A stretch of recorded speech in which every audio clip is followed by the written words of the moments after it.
Why do I have to study SAT math? When am I ever going to use this stuff? The answer is when you're a test prep professional. That's when you're going to use this stuff. I'm kidding, because you're probably not going to be a test prep professional. But if you work in construction, you might.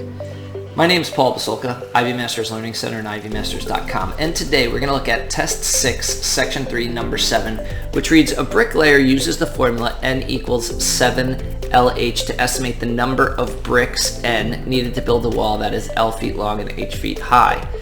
Which of the following correctly expresses L in terms of N and H? And sometimes students get confused with in terms of, so just cross it out. Don't worry about it.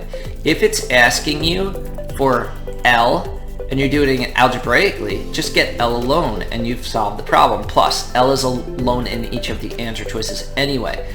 But if you had difficulty with this, then I'm just going to give you another method, which this is not the preferred method for this problem, but it is a workaround for the algebra.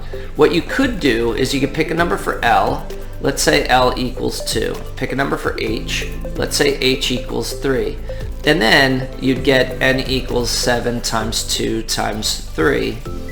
And when you multiply it out, you would find that N equals 42. So these are your numbers.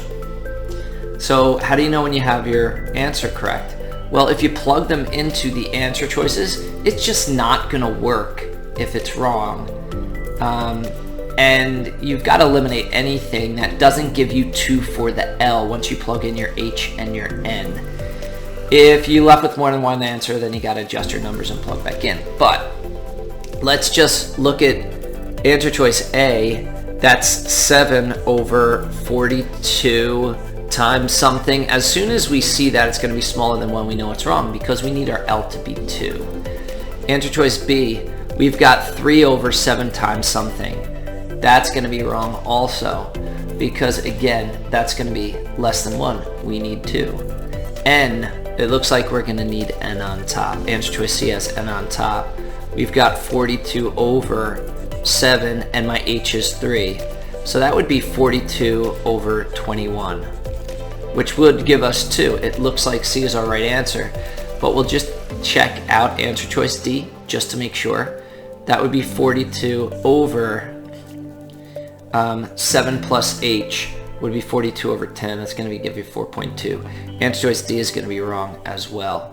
So my correct answer here is C. Now, for our second iteration of this question, let's see how else we could solve this. And this is really the preferred method of solving it, is just algebraically. The algebraic solution is quite simple. N equals 7LH.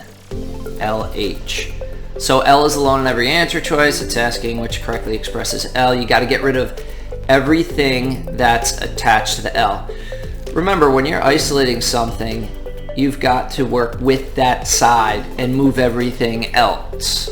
So here, why isn't the L alone? Because 7's attached to it. What's a 7 doing with the L? It's multiplying. So you got to do the opposite. You got to divide the 7. Same thing with the H. L is multiplying by H, and we divide it by 7H.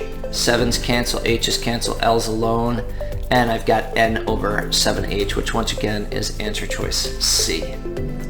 Thank you for joining us today. If you like this video, click like. You can share it with someone who either does not know the first approach or someone who has trouble with just algebra. If there's any question you'd like to see answered from any official PSAT or SAT or ACT, leave that in the comments. I'd be happy to shoot a video on it. And click subscribe so you don't miss anything. Have a great day.